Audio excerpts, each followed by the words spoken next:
Yan, sildo na naman.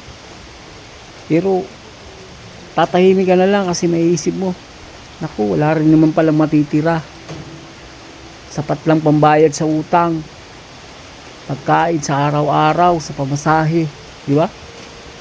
Ganon, pabalik-balik yung recycle ng buhay natin. Parang walang pagbabago. Kung minsan nakakaboring na. Parang maiisip mo na lang, nakakapagod naman. Parang nakakasawa na, walang improvement, ganun pa rin.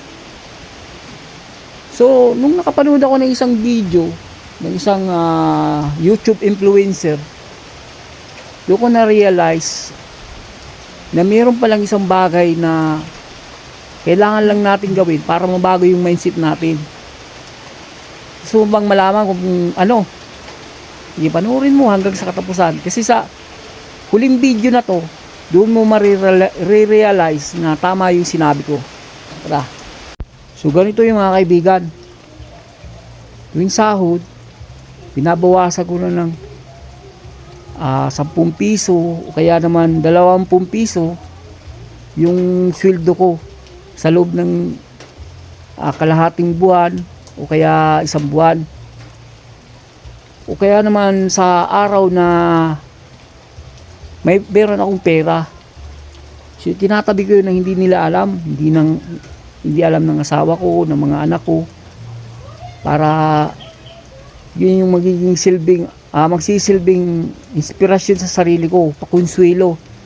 Then naglagay ako ng goal na sa loob ng isang taon kailangan makakuha ko ng kahit 20,000 mula sa araw-araw o bawat sweldo kong itinatabi na 10 piso. Kung susumahin mo yun, yung 10 piso, hindi aabot yun ng 20,000 sa loob ng isang taon. Pero, yan yung magsisilbing inspirasyon, kumbaga, para hindi ka maboring o mag-isip ng anuman sa sarili mo, hindi ka magsawa.